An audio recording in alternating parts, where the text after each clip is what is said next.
Nós bendizemos, Senhor, o Teu nome nessa manhã e somos imensamente gratos porque temos a Tua palavra em mãos, nós podemos experimentar os efeitos espirituais desse ajuntamento solene e nós desejamos, Senhor, que cada ato desse culto seja realizado na dependência do Teu Espírito Santo, que ele seja o grande agente através do qual nós teremos contato com a Tua palavra, com as verdades espirituais e com a transformação de vida que só Ele pode fazer. Nós pedimos que esse grande milagre seja operado essa manhã, no nome de Jesus. Amém. Vamos abrir, irmãos, a Bíblia em Gênesis capítulo 37. Deixe já de imediato a escritura aberta nesse capítulo.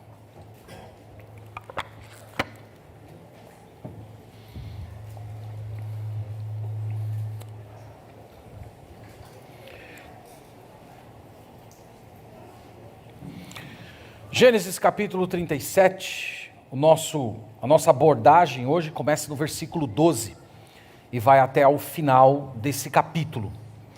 Nós estamos, irmãos, por algumas semanas, olhando um pouco mais a biografia de José do Egito, José do Antigo Testamento.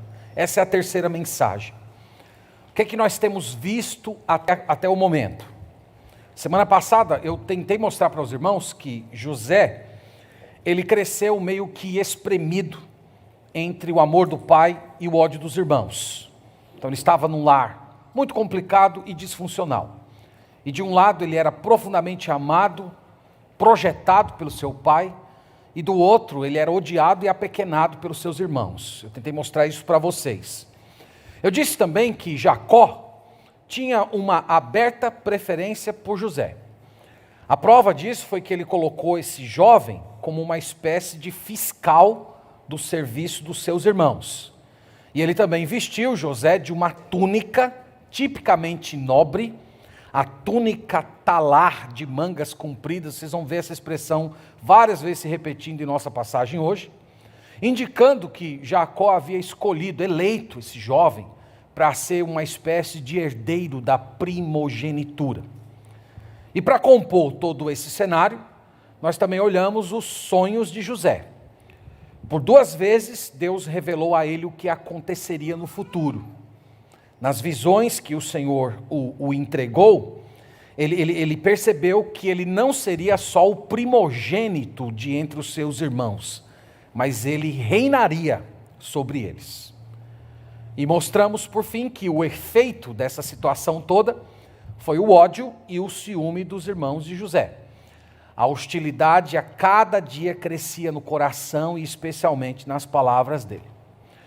Conforme dissemos, irmãos, no domingo passado, o ódio e o ciúme serão os dois conselheiros terríveis desses homens para tudo que eles vão praticar hoje, conforme veremos aqui na passagem que meditaremos. Tá? Eu intitulei essa mensagem de o fundo do poço, no fundo do poço, e nós temos três cenários maiores que eu chamei de trama, truculência e trapaça, né? São três T's que ajudam você a memorizar pelo menos os principais momentos dessa narrativa: a trama, a truculência e a trapaça. Então nós vamos começar com a trama do verso 12, a partir do verso 12, e aqui nós temos o pedido de Jacó e a prontidão de José. Vamos do verso 12 ao verso 14, nós lemos o seguinte: E como foram os irmãos apacentar o rebanho do pai em Siquém, perguntou Israel a José: Não apacentam teus irmãos o rebanho em Siquém? Vem, enviar-te-ei a eles. Respondeu José: Eis-me aqui. Disse-lhe Israel: Vai agora e vê se vão bem teus irmãos e o rebanho, e traze-me notícias. Assim o enviou do vale de Hebrom, e ele foi a Siquém. Então os irmãos notam que nessa primeira cena, os irmãos de José foram apacentar o rebanho em Siquém. O texto não indica a razão pela qual eles fizeram isso, Poderia ser, de repente, que os pastos ali na região de Hebrom já estivessem bem consumidos e os rebanhos de Jacó eram rebanhos enormes. Só que o problema é que tanto Jacó quanto os seus filhos eram odiados na cidade de Siquém. Nós sabemos isso por causa do capítulo 34. Se vocês puderem em casa, leiam o capítulo 34, mas lá vocês verão que dois filhos de Jacó, um chamado Simeão e o outro Levi, eles praticaram uma chacina na cidade de Siquém. O príncipe daquela cidade havia dormido, estuprado uma das irmãs de Jacó, Diná, e eles, para se vingarem, fingiram fazer um trato, uma aliança com aquele povo, e quando aqueles homens estavam todos circuncidados, sofrendo as dores da circuncisão, eles então, de uma forma truculenta, simplesmente foram lá e exterminaram a cidade. Por causa disso, Jacó e os seus filhos passaram a ser odiados dos cananeus daquela região. E Jacó teve que fugir daquele ambiente e passou a residir em Hebrom. Então, quando Jacó toma conhecimento que os seus filhos foram apacentar rebanhos em Siquém, vocês já podem imaginar as memórias que povoaram a mente dele, bem como tudo que poderia acontecer aos seus filhos e ao seu patrimônio ali naquela região. Então, foi por causa disso que ele resolveu enviar José para ver o estado dos seus irmãos e saber também como os rebanhos se encontravam. Mais uma vez, irmãos, Moisés ele demonstra, ele apresenta um contraste entre os irmãos de José e o próprio José. Eu venho falando para os irmãos que Moisés ele vem aos poucos semeando no leitor a ideia do caráter aprovado de José. Então, enquanto os irmãos de José agem autonomamente, eles se mudam de um lugar para o outro sem consultar o pai, nós encontramos José sempre com aquele comportamento pronto. O pai dizendo, eu quero que você faça isso, e ele dizendo, eis-me aqui. Então, esse aspecto obediente, essa integridade de caráter, é isso que todo o tempo Moisés vem elevando do nosso personagem. Então, a missão de José seria viajar de Hebrom a Siquém e colher informações de como seus irmãos estavam. Só que, meus irmãos, essa viagem era uma viagem bem complicada. José teria que percorrer cerca de 100 quilômetros. Se você olhar lá nos mapas, né, que tem no final da Bíblia, é muito importante você ler os mapas que estão no final da Bíblia. Toda vez que você lê um local, uma região, você pode lá abrir no final da sua Bíblia, olhar aqueles mapas, eles ajudam você a se situar melhor nas narrativas bíblicas. Então ele teria que percorrer cerca de 100 quilômetros, ele teria de passar por trilhas em vales, penhascos, um deserto de pedras é aquela região. E ali, meus irmãos, havia muitos perigos. Era uma região que se encontrava ursos, leões, lobos, animais peçonhentos, assassinos, ladrões. Então imagina, José tinha 17 anos de idade. Você enviaria um filho de 17 anos numa missão dessa, sozinho, no meio do deserto, percorrer 100 quilômetros? Aqui dá para vocês terem uma ideia, não só da confiança que o Jacó tinha no José, mas da própria preocupação dele. A preocupação dele com o que estaria acontecendo com seus filhos era tão grande que ele até achou que era menos danoso expor o seu filho amado a todos os perigos dessa viagem. Então José prontamente obedece, e essa viagem era tão complicada que José acabou se perdendo no trajeto. Nós vemos isso no versículo 15, acompanhem comigo aí, no versículo 15, nós lemos assim: e um homem encontrou a José, que andava errante pelo campo, e lhe perguntou, que procuras? Respondeu, procuro meus irmãos, dize-me, onde apacentam eles o rebanho? Então veja, o narrador dá conta de que José estava errante, isto é, ele estava perdido.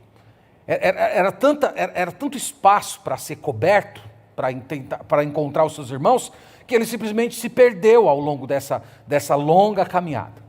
E esse nativo, ele viu José, e José se vestia como nobre. Então você encontrar um rapaz jovem, vestido de roupa de nobreza, no meio de um campo deserto perdido, isso naturalmente chamou a atenção E ele foi até José e José perguntou onde estavam seus irmãos. E esse nativo, por acaso, eu vou falar mais disso no final, ele havia escutado uma conversa entre os irmãos de José. No verso 17 a gente lê isso. Disse-lhe o homem: foram-se daqui, pois ouvi-os dizer, vamos a Dotã. Então seguiu José atrás dos irmãos e os achou em Dotã. Então o nativo ouviu a conversa deles e disse: olha, eles foram para Dotã. Dotã fica a cerca de 30 quilômetros aqui, então já era uma caminhada de 130 quilômetros. E mais uma vez, irmãos, o caráter de José é posto em destaque. Ele não é aquele jovem que recebe uma missão. Então, imagina, ele poderia chegar na cidade de Siquém: não achei, então vou voltar para casa e dizer: pai, eu não encontrei meus irmãos e tal. Mas ele não se dá por vencido, ele recebeu uma missão do pai, aquela pegada assim, missão dada, missão cumprida. Então ele vai até o fim, ele quer encontrar de fato seus irmãos. E a partir do verso 18, nós temos o encontro deles e o início da conspiração. No verso 18, nós vemos o seguinte: de longe o viram, e antes que chegasse, conspiraram contra ele para o matar. E diziam um ao outro: vem lá o tal sonhador. Vinde, pois, agora, matemo-lo e lancemo-lo numa destas cisternas. E diremos: um animal selvagem o comeu, e vejamos em que lhe darão os sonhos. Então aqui nós temos o início da conspiração. Note que eles observam José de longe, provavelmente por causa da túnica, que era muito perceptível. E o texto diz que enquanto eles estão contemplando o jovem vindo em direção a eles, eles passaram a conspirar para matá-lo. A palavra conspirar aqui, meus irmãos, é uma palavra muito importante. É a ideia de uma trama pensada. Não é um agir pelo impulso. Não é simplesmente aquela pessoa que perdeu a cabeça porque está profundamente irritada.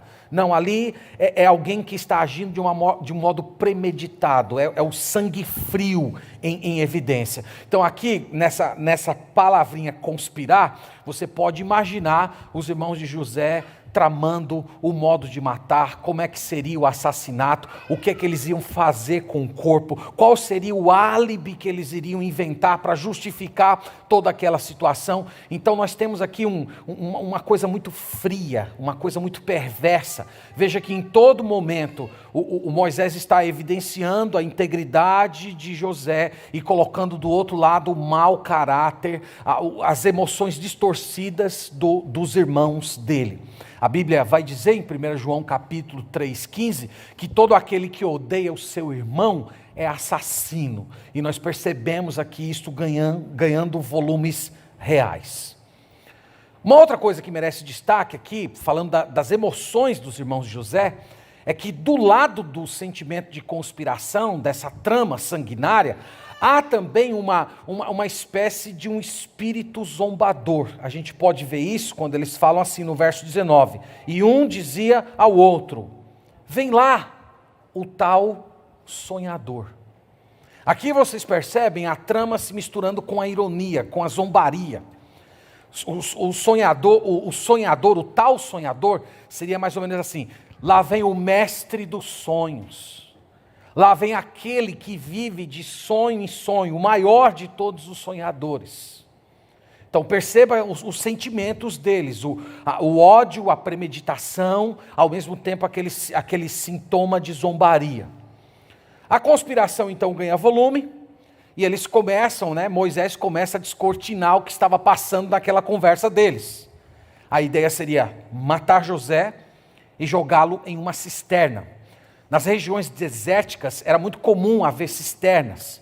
Essas cisternas muitas vezes eram poços que haviam sido cavados, mas não encontrou-se água, ou poços que tiveram água durante algum tempo, e eles eram simplesmente abandonados no deserto. Então, matar José e esconder, jogar o corpo numa cisterna, era praticamente colocá-lo longe do alcance. Ninguém ia no meio do deserto averiguar o que havia numa cisterna funda.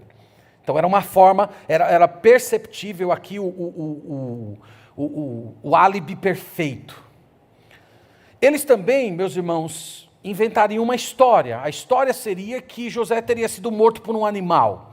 E novamente, essa era uma história bem incrível. Eu disse para vocês que essa região era uma região onde tinha muitos animais. Qualquer pessoa estava refém de ser atacada por algum bicho. Mas tem uma frase aqui, que é a que chama mais atenção no final do verso 20, quando é dito assim: um animal selvagem o comeu, e vejamos em que lhe darão os sonhos. Essa frase aqui, ela merece um olhar mais de perto. Isso aqui, irmãos, é uma frase contra Deus. Porque fora Deus quem dera esses sonhos a José. Então aqui era uma forma de enfrentamento contra o Senhor. Eles sabiam que Deus havia revelado o futuro a José. Mas aqui eles estavam se posicionando sobre como enfrentar a Deus. Já que os planos deles estavam se chocando com os planos de Deus, eles estavam tomando medidas para que a vontade deles fosse feita, tanto na terra quanto no céu. Eles seriam os primeiros. José jamais reinaria sobre ele, mesmo que Deus tivesse dado isso como revelação a ele. Então aqui é um posicionamento contra o Senhor, é uma revolta contra o Senhor. É uma rebelião declarada contra aquele que revelou o futuro. Nesse momento da narrativa, surge a figura de Rúben. Rúben é o filho mais velho de Jacó. A partir do verso 21, nós temos a intervenção dele. Verso 21 e 22, fala assim: mas Rúben, ouvindo isso, livrou das mãos deles e disse: não lhe tiremos a vida. Também lhes disse Rúben: não derrameis sangue, lançai-o nesta cisterna que está no deserto e não ponhais a mão sobre ele. Isto disse para o livrar deles, a fim de restituir ao pai. Então aqui nós temos a intervenção do irmão mais velho. Ele se posiciona contra o assassinato de José. Ele usa uma expressão, irmãos, muito interessante: não derrameis sangue. Essa expressão, ela remete à história de Caim e Abel. Então, esses jovens, eles conheciam essa história. Essa história, ela vinha passando na descendência santa, de geração em geração, através da tradição oral. Ela só ganhou ares de escritos através de Moisés. Mas todo judeu, todo hebreu piedoso conhecia bem essa história. Então essa história estava na memória deles. Nós não podemos derramar sangue. Nós não podemos matar o nosso próprio irmão. Lembra do que aconteceu com Caim? Ele foi amaldiçoado por Deus porque ele derramou sangue inocente. E o que Rúben propõe? Ele propõe uma espécie de castigo a José. Ele diz mais ou menos o seguinte: vamos colocá-lo em uma cisterna. Vamos deixar ele lá na cisterna. É como se quisesse dar uma lição a ele. Ó, José, nós vamos mostrar para você quem manda. Nós vamos mostrar que você não tem como se colocar contra os seus irmãos mais velhos. Vamos mostrar para você que nós somos superiores.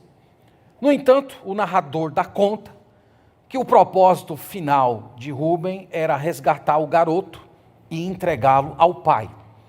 E a questão é, por que ele queria fazer isso? Por que ele queria realizar esse tipo de plano? Muito provavelmente, irmãos, Rúben estava de olho na posição de primogênito que ele havia perdido. Eu mencionei isso no domingo passado, está lá em Gênesis capítulo 35, verso 22. Rúben havia dormido com uma das esposas do seu pai. E por conta desse pecado, ele perdeu o seu direito de primeiro filho e toda a herança, a bênção que estava envolvida. E Jacó colocou isso para o primeiro filho de Raquel, que seria José. Então talvez ele estava tentando ficar bem com o pai dele. Quem sabe reconquistar a confiança, mostrar que ele se arriscou para salvar José e finalmente ser restituído à sua posição de homem mais velho. Bom, irmãos, é inegável que a atitude de Rúben, evidentemente, é bem melhor que a dos seus irmãos, mas nós poderíamos dizer que a justiça dele aqui é uma justiça parcial. Ele não está interessado em fazer o certo, porque o correto é aquilo que Deus requer. O que ele está querendo, de fato, é lucrar de alguma maneira com essa situação. E a prova disso é que nós vamos ver que no final dessa história, ele tomou parte da grande mentira que foi inventada para o velho Jacó, para tentar esconder o que eles haviam feito com José. Então essa é a segunda grande cena dessa passagem, a cena da trama. Agora chegamos na cena da truculência. Truculência começa no versículo 23. Vamos acompanhando aí a leitura. Então diz assim: mas logo que chegou José a seus irmãos, despiram-no da túnica, a túnica talar de mangas que trazia. Essa túnica, irmãos, ela vem sendo repetida toda hora. Ela é central aqui nessa história. Ela é o objeto do ódio, ela personifica tudo aquilo que os filhos de Jacó haviam perdido, teoricamente. Então, eles tiram essa roupa de José. Por que eles fazem isso? Eles fazem isso para mostrar ali: olha, você não tem autoridade sobre nós, você não é nobre coisa nenhuma, você jamais vai reinar sobre nós. Então, tirar a túnica carrega esse simbolismo de que eles estão despindo José da sua autoridade, da sua posição e dos sonhos que Deus havia dado a ele. Era uma forma de colocá-lo numa posição de escravo, de humilhá-lo. Então é isso que acontece no verso 23. No verso 24, e tomando-o, o lançaram na cisterna vazia e sem água. Então imagina, um buraco enorme cavado no chão, no meio do deserto, e eles simplesmente arremessam lá. O texto não diz que eles desceram, o irmão com cordas, como fizeram lá com o profeta. Eles simplesmente arremessaram o jovem naquele local, e ali ele não tinha nada. Então você pode imaginar que era um ambiente de fome, era um ambiente de frio durante a noite, e era um ambiente de calor durante o dia. E meus irmãos, o que eles faziam enquanto isso? Tem uma janela dessa passagem aqui, que explica essa passagem, que nós só vamos ver no capítulo 42. Eu preciso que vocês vão lá comigo, porque no capítulo 42 tem um relato que aconteceu nesse momento aqui, mas que não está presente no capítulo 37. Então vamos lá para o 42, versículo 21. Só para lhes contextualizar, nessa ocasião aqui do capítulo 42, eles já estavam no Egito, e eles estavam lidando com o príncipe do Egito sem saber que era José em pessoa. E algumas coisas estão acontecendo ali, a gente vai ver isso mais para frente, mas por causa desses acontecimentos, eles recordaram desse primeiro evento que havia se dado décadas antes. Capítulo 42, versículo 21, nós lemos assim: então disseram uns aos outros: na verdade, somos culpados no tocante a nosso irmão, pois lhe vimos a angústia da alma, quando nos rogava e não lhe acudimos. Por isso nos vem esta ansiedade. Então vocês estão vendo que essa memória futura deles lança um pouco de luz do que aconteceu naqueles momentos em que José estava na cisterna. José estava clamando a eles. José estava implorando a eles: olha, não façam isso, me tirem daqui. E você pode imaginar aquele jovem bradando, chorando, gritando, clamando por socorro, tentando falar à consciência deles, argumentando, mas eles simplesmente não deram ouvidos durante a ansiedade dos irmãos. Irmãos, essa combinação de ódio e inveja normalmente produz desumanidade. É uma das coisas que fica muito clara nessa narrativa. Uma pessoa que é de Deus jamais deve permitir que esses sentimentos floresçam no coração, porque o resultado é sempre esse. A prova disso É a primeira frase do verso 25, veja aí. Verso 25 diz a primeira frase: então, sentando-se para comer pão. Então, tenta aqui montar esse cenário na sua mente. Você conseguiria comer numa situação dessa? Lá, ao redor do poço, enquanto seu irmão está gritando, berrando, provavelmente machucado, ferido da queda, sem roupas, e eles simplesmente sentaram para comer. Então aqui você tem uma ideia de como estava a situação da alma desses homens. Eles não têm remorso, eles não têm dor na consciência, eles estão comendo tranquilamente enquanto o irmão está gritando dentro da cisterna. Provavelmente eles estavam alegres naquele momento, eles estavam celebrando aquela ocasião. Aí a partir do verso 25, nós temos a intervenção de Judá. Judá, irmãos, é o mais violento dos filhos de Jacó. Louvado seja Deus, porque haverá redenção para ele. Futuramente vai sair do próprio lábio de Jacó que o cetro virá de Judá, mas aqui ele ainda estava precisando da graça de Deus. Verso 25 ao 28.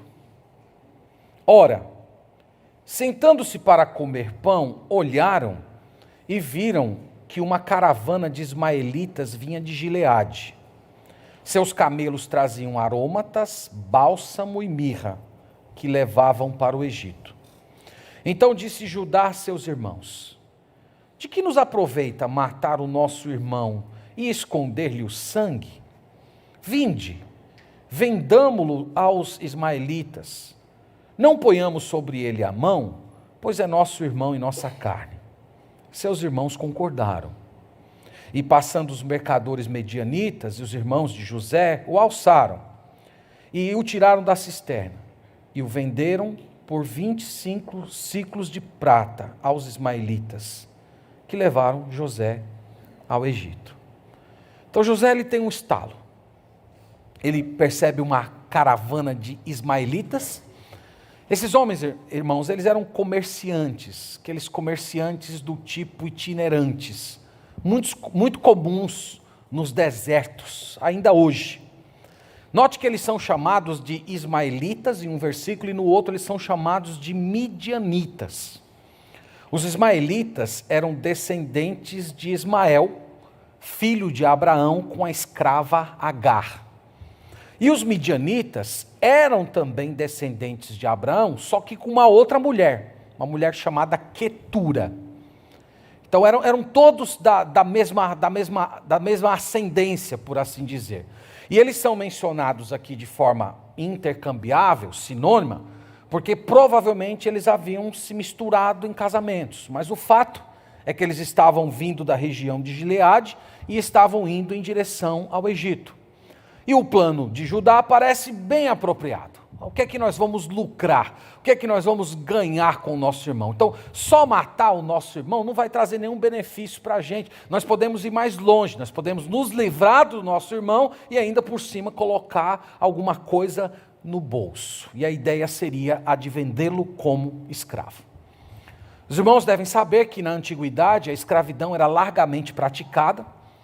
No entanto, ela não estava ligada a uma etnia, como aconteceu aqui no continente americano. Os escravos normalmente eram pessoas endividadas, gente capturada em assaltos, quando um povo mais forte, uma tribo mais forte, atacava uma tribo, assaltava, tomava de assalto uma cidade, então aquelas pessoas eram presas e eram vendidas como escravo. E aqueles soldados de exércitos derrotados, na sua maioria também eram transformados em escravos. Então é mais ou menos o que eles estão fazendo com José. E note que a solução de Judá parecia bem engenhosa. Então nós vamos nos livrar do nosso irmão e ainda nós vamos ganhar alguma coisa. O texto fala aqui que esses homens carregavam aromatas, bálsamo e mirra. Isso aqui, irmãos, faz parte da alta perfumaria da antiguidade. Então eles iam ter muito lucro. José então foi vendido. O preço foi o de 20 peças de prata. Se você pegar registro histórico, né, tem vários registros históricos dessa época. Tem um no Código de Hammurabi, que é mais ou menos desse momento aqui, que ele fala que um escravo era vendido entre 15 peças de prata e 30 peças de prata. Então eles venderam o irmão deles por um preço relativamente barato, né? Parecia ser um escravo que não valia muita coisa. Então você deve imaginar isso, José sendo vendido, e ele está praticamente sem roupas, provavelmente com a sua mão amarrada a outros escravos, e ele vai andando em direção ao Egito. Irmãos, José nunca mais voltará para a terra prometida. Ele vai permanecer todo o restante da sua vida no Egito. Só depois do êxodo, que os ossos dele são retirados lá do Egito e são trazidos novamente para a terra prometida. Mas ele nunca mais voltaria para a sua casa. No verso 29 e 30, nós temos o desespero de Rúben, logo depois de ver o que aconteceu. Verso 29 e 30, nós lemos o seguinte: tendo Rúben voltado à cisterna, eis que José não estava nela. Então rasgou as suas vestes e, voltando a seus irmãos, disse: não está lá o menino, e eu para onde irei? Então tomaram a túnica de José, mataram um bode e a molharam no sangue. Então, o modo como é construída aqui a história, irmãos, dá a entender que Rúben não estava presente no momento em que houve aquela conspiração liderada por Judá. A explicação provavelmente é que Rúben estaria no seu turno de pastor. Eles normalmente dividiam os horários em que estariam no cuidado do rebanho. Então pode ser que Judá, engenhosamente, percebendo que Rúben estava meio que inclinado a proteger o garoto, ele resolveu conspirar com seus outros irmãos e fazer isso sem que Rúben o soubesse. Então quando Rúben volta, ele então toma conhecimento que o menino havia sido vendido e ele se desespera, ele fica profundamente abalado. A prova disso é o rasgar as vestes, né? Já falei algumas vezes aqui que no Antigo Testamento, rasgar as vestes é sempre sinônimo de desespero. É simplesmente aquela ideia que no Ocidente tem a ver mais com arrancar os cabelos. É o desespero total de uma situação que não tem mais volta. Como eu disse, irmãos, ele parece ser melhor que os irmãos dele. Mas infelizmente ele vai tomar parte da mentira que vai ser contada para o velho Jacó. Então essa é a segunda grande cena da história, a truculência dos irmãos de José. E chegamos à terceira. A terceira nós chamamos aqui de trapaça. A partir do verso 31, nós lemos assim: então tomaram a túnica de José, mataram um bode e a molharam no sangue. E enviaram a túnica de talar de mangas compridas, fizeram-na chegar a seu pai e lhe disseram: achamos isto, vê se é ou não a túnica de teu filho. Eu não sei se vocês notam, mas há requintes de crueldade nisso tudo aqui. Eles mataram um animal, um bode, eles mergulharam a túnica talar de mangas compridas. Vocês estão vendo que ela sempre está aqui, né? Ela sempre está reaparecendo. E eles mandaram para o pai. Notem, eles não vão até o pai, eles não vão entregar a túnica para o pai. Eu acho que isso é o que se esperaria de irmãos que se importam com um irmão que acabou de morrer, ser devorado. Eles irem até o pai, eles mesmos darem a notícia para o pai. Eles não fazem isso, eles simplesmente mandam a túnica e um recado: veja se este aí é teu filho. Note, eles não dizem nosso irmão, eles dizem teu filho. Então aqui tem vários requintes de crueldade. Eles querem de fato que o pai sofra, eles querem que o pai sinta muita dor. E aqui, irmãos, mais uma vez, Moisés coloca uma ironia diante do seu leitor. Né? Ao longo dessa história, dessa narrativa da família de Jacó, que vai originar a grande nação de Israel, nós temos diversas ironias, e uma delas que salta aqui aos nossos olhos é que Jacó, um dia também, matara um animal para enganar o seu velho pai Isaque. Então é como se Deus estivesse colocando ele diante do seu próprio pecado. Aqui, meus irmãos, todos eles estão em processo de transformação. todos eles estão em um processo de formação, todos eles estão em um processo de redenção. Desde Jacó até os seus filhos, todos vão tendo seus corações quebrantados, todos vão ter que encarar os seus pecados. Nesse momento aqui, Jacó está encarando os seus pecados. Mas alguns anos depois, nós vamos ver na narrativa que são os irmãos de José que vão ter que encarar o seu pecado. E o próprio José vai ter que lidar com as emoções do seu coração, sobre como perdoar e como tratar os seus irmãos e a sua família no Egito. Deus está num processo de redenção de todos eles. Deus está formando uma tribo, uma grande nação, da qual futuramente viria o grande rei que há de reinar sobre esse mundo, o nosso Senhor Jesus Cristo. É o que Deus está fazendo, esse é o grande cenário que nós temos aqui na história de José. Segue-se a isso o sofrimento de Jacó. Nós lemos isso no verso 33. Ele a reconheceu e disse: é a túnica de meu filho. Um animal selvagem o terá comido. Certamente José foi despedaçado. Então Jacó rasgou as suas vestes e se cingiu de pano de saco e lamentou seu filho por muitos dias. Então aqui nós temos o sofrimento do pai. Eu posso imaginar, irmãos, Jacó cheio de culpa. Certamente muito remorso no coração por ter enviado um filho, um garoto de 17 anos numa viagem tão perigosa.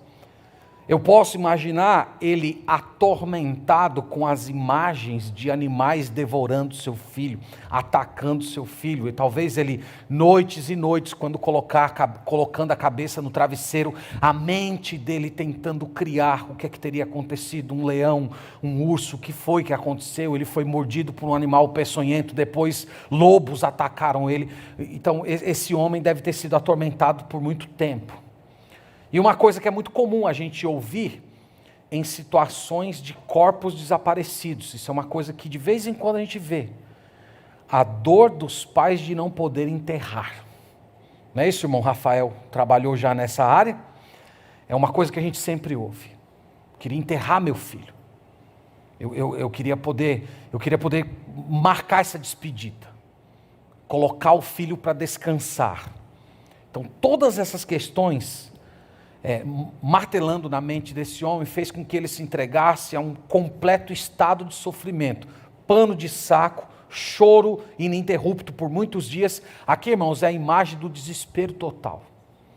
O velho Jacó, ele está completamente sem esperança. No verso 35, nós temos a tentativa de conforto por parte dos filhos, talvez uma das piores partes da narrativa.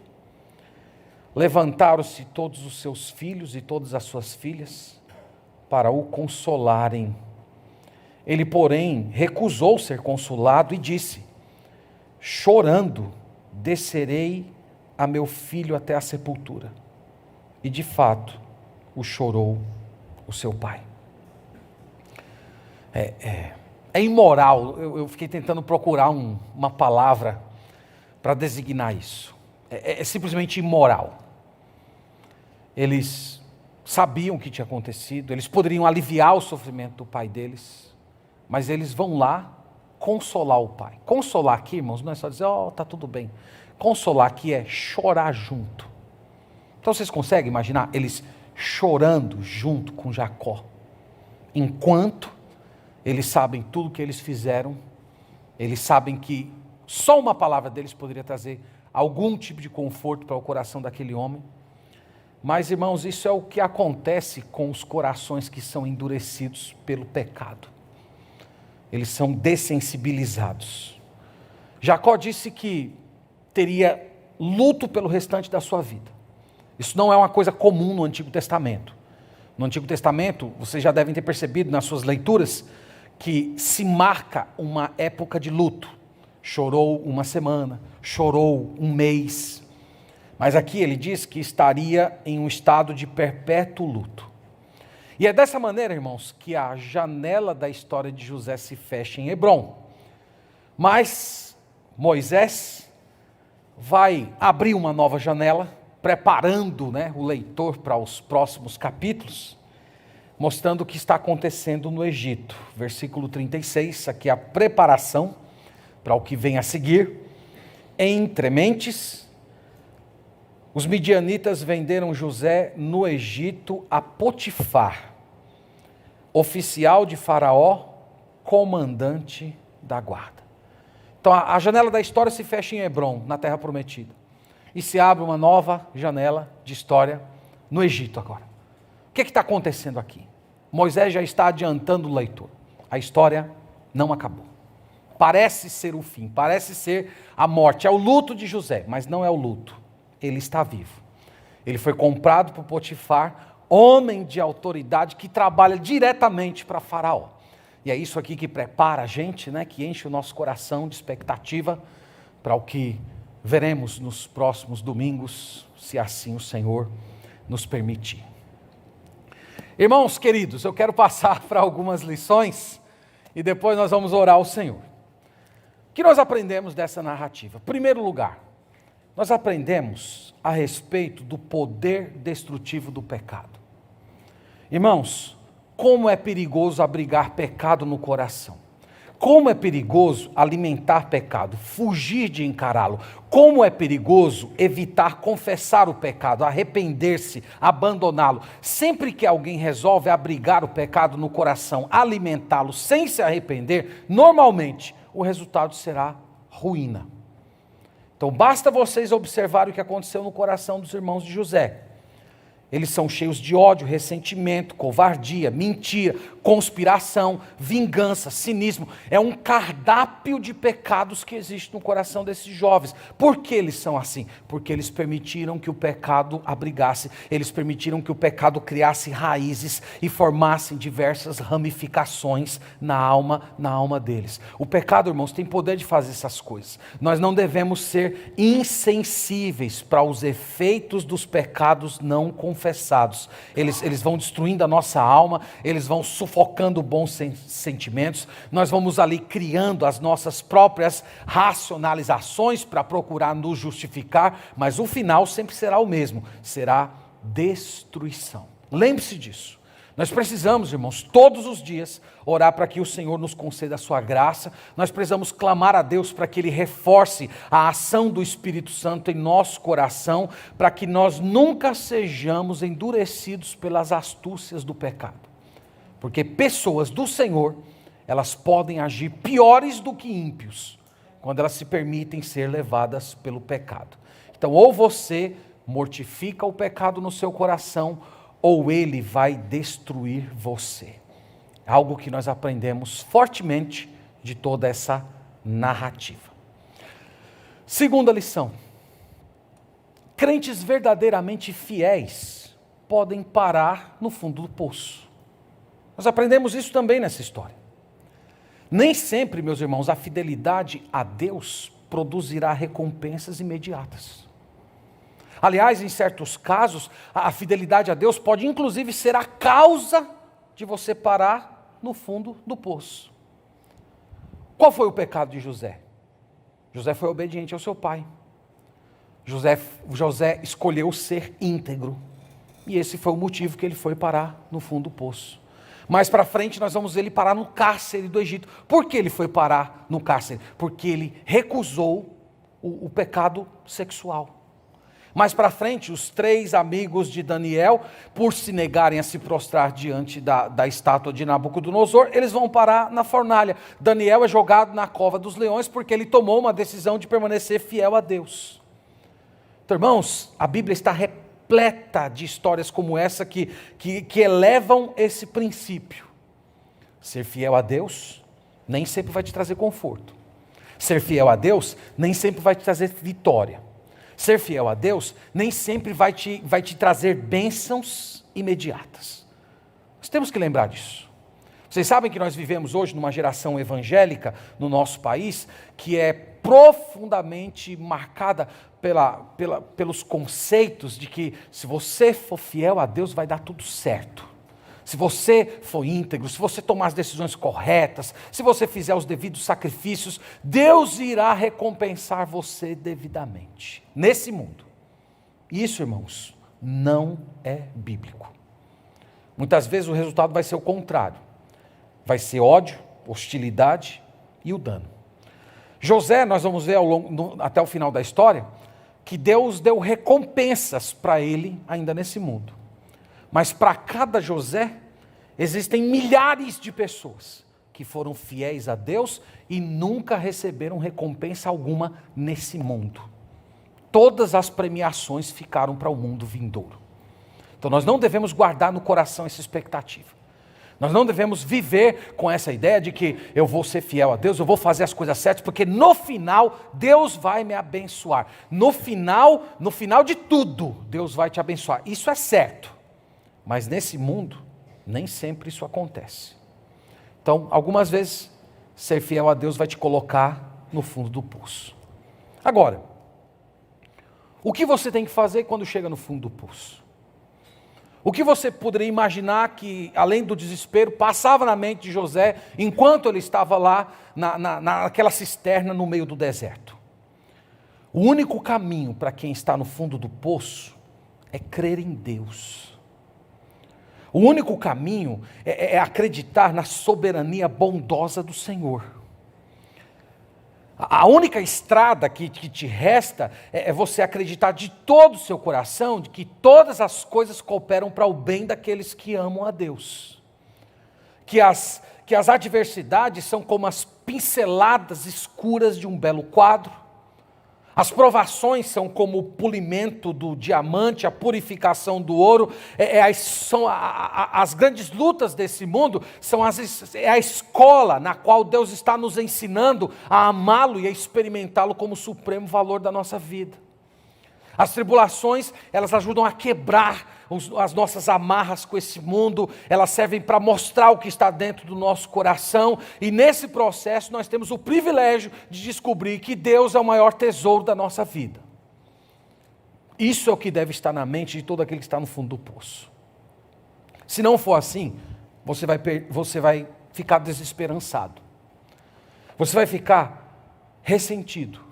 Há muitos cristãos hoje que estão ressentidos com Deus, que estão meio que desapontados, decepcionados com Deus, porque estão vivendo coisas que nunca esperaram viver, que estão passando por situações que nunca esperaram participar. Senhor, eu fiz tudo certo, eu agi do modo correto, por que agora eu me encontro nessa situação? Essa não é a pergunta, não é por quê, é para quê? Essa é a pergunta. Então você deve hoje orar ao Senhor para que Ele aumente sua fé. Você deve clamar ao Senhor para que Ele abra os seus olhos espirituais. Meus irmãos, se José enxergasse a vida apenas da perspectiva do pecado dos seus irmãos, ele jamais se tornaria o príncipe do Egito. Tudo que ele seria, um homem cheio de ressentimento e salivando por vingança. Ele teria esse tipo de caráter se ele tivesse se permitido ser moldado pelos pecados dos seus irmãos. Mas ele tomou outra decisão. Ele resolveu crer no Senhor. Então Deus, irmãos, Ele quer, através de histórias como essa, modificar a maneira como nós encaramos a vida, como nós reagimos às nossas provações. Nós temos que ler histórias como essas e ter esperança, confiar no Senhor, crer que o Senhor é bom. Se você está hoje sofrendo algum tipo de injustiça, lembre-se que o Senhor Jesus Cristo, Ele simpatiza com você, Ele tem misericórdia de você, porque no final de tudo, irmãos, nós poderemos dizer que a história de José aponta para a história do nosso Salvador crucificado. Ele também foi amado pelo Pai, ele também foi obediente em tudo ao que o enviou, ele também foi rejeitado pelos seus irmãos, ele foi objeto de conspiração, alvo de acusações falsas, sofreu zombaria, foi vendido como escravo, teve também as suas roupas rasgadas e entregue como se fosse o pior de todos os malfeitores. Jesus Cristo também experimentou justiça, ele experimentou a maior de todas as injustiças, e é por isso que todos os injustiçados desse mundo hoje, todas as pessoas que estão sofrendo por coisas que nunca fizeram, elas podem recorrer a Jesus, porque Ele tem um coração cheio de consolação para oferecer, porque Ele sofreu sofreu todos esses processos na pele. Ele sabe o que que é violência, Ele sabe o que é injustiça, Ele sabe o que é mentira, porque Ele padeceu cada um desses processos enquanto Ele esteve aqui nesse mundo. E a Bíblia diz que Ele está cheio de consolações para visitar a sua alma. Você pode crer nisso, especialmente você que tem vivido tempos difíceis. A terceira lição: Deus está presente, mas na maior parte do tempo Ele é silencioso. Tem algo que me chamou a atenção, irmãos, nessa narrativa, é que o nome de Deus não é mencionado. Nenhuma vez aparece o Senhor. Mas você diria que Deus não está aqui? Deus está aqui. Deus é tremendamente ativo em tudo que está ocorrendo. Quem vocês acham que colocou um nativo que encontra José no meio do campo e vai dizer onde seus irmãos estão? Quem estava protegendo a vida de José do assassinato? Quem colocou uma caravana de mercadores no meio do deserto, no exato momento em que os irmãos de José estavam pensando sobre o que fazer com ele? Quem foi que tocou o coração de Potifar para que no meio de tantos escravos ele se interessasse justamente por aquele hebreu? Irmãos, nós vimos aqui que os irmãos de José se levantaram contra Deus. Ah, José, aqueles sonhos que você teve, que você vai governar, que você vai nos governar, jamais se cumprirão. E eu consigo quase que imaginar Deus com um sorriso dos lábios, olhando. Vocês nem sabem que estão colocando José precisamente no lugar onde eu gostaria que ele estivesse. E Deus ali, irmãos, vai orquestrando pessoas, lugares, reinos, até que José fosse parar no Egito, fosse colocado ali debaixo do olho de Faraó, e futuramente elevado ao trono para que a descendência santa fosse preservada, o povo de Israel crescesse e futuramente ele saísse em peregrinação à terra prometida, de onde futuramente virá o Rei dos Reis e Senhor dos Senhores que vai governar esse mundo. A pergunta que fica para nós aqui, irmãos, no final de tudo é: quem pode resistir a Deus? Quem pode frustrar os desígnios do nosso Senhor? Quem é que pode sondar a sua mente perfeita? Deus, irmãos, Ele vai orquestrando essa história toda numa soberania silenciosa que a gente simplesmente não entende. Deus não está movimentando o coração dos irmãos de José para que eles pequem.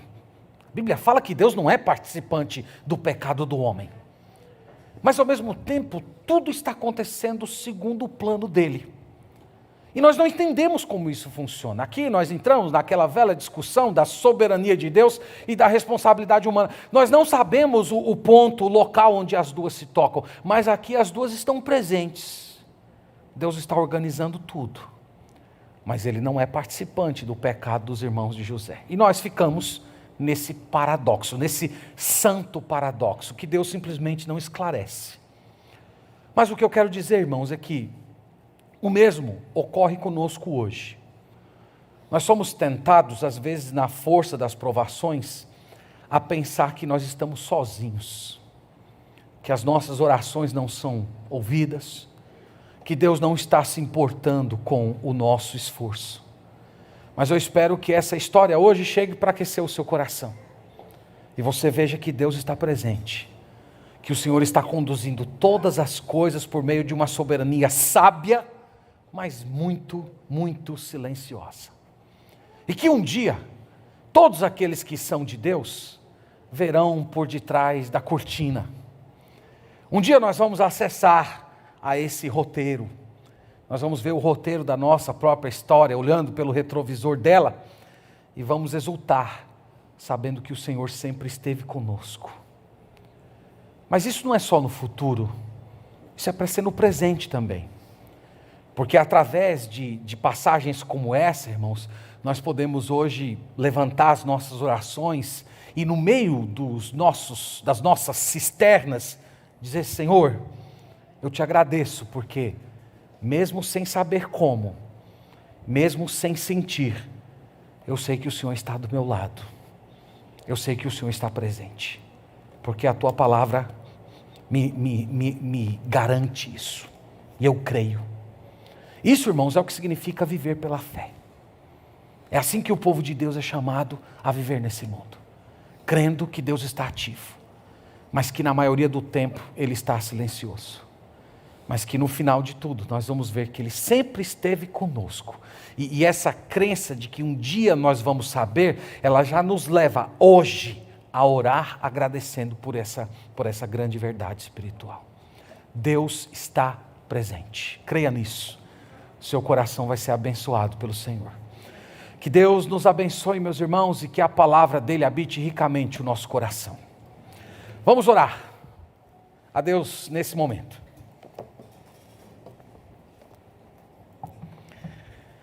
Senhor, nós bendizemos o teu nome. Nós agradecemos ao Senhor. Como é maravilhoso, Senhor, ler essa história, ser inspirado por ela, ler a respeito dos teus feitos, perceber o modo glorioso que o Senhor conduz todas as coisas para que elas convirjam exatamente para o teu plano. E isso, Senhor, enche o nosso coração de fé, de esperança e de alegria, porque nessas histórias nós podemos ver algo da nossa própria história. Nós podemos olhar para esse quadro e entender um pouco melhor quem é o Senhor e como o Senhor tem operado. E a partir disso consolar o nosso coração, sabendo que muitas vezes o Senhor permite a dor, o sofrimento. Muitas vezes o Senhor permite que nós sejamos jogados nas cisternas dessa vida, mas ainda assim o Senhor tem propósitos santos, propósitos bons, propósitos eternos, propósitos que glorificam a Ti e que produzem o maior bem para as nossas almas. Nós pedimos que o Senhor nos ajude a crer de todo o coração nessa mensagem, que o Senhor nos ajude a olhar para o nosso Senhor Jesus Cristo e contemplá-lo, Pai, na estrutura da história de José, vendo nos sofrimentos desse homem do Antigo Testamento o grande sofrimento que o teu filho padeceu nesse mundo. E que isso nos mova à oração, que isso nos mova a buscar a face dele para encontrar conforto, para encontrar disposição, alegria em crescer e esperar em Ti.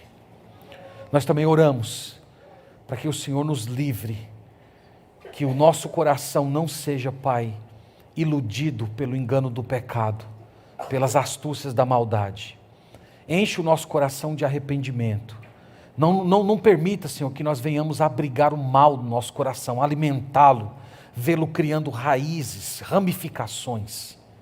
Mata, Senhor, pelo Teu poder, toda a maldade do nosso coração, para que nós sejamos sempre parecidos com o nosso Senhor Jesus Cristo. Nós pedimos por tudo isso no nome dEle. Amém.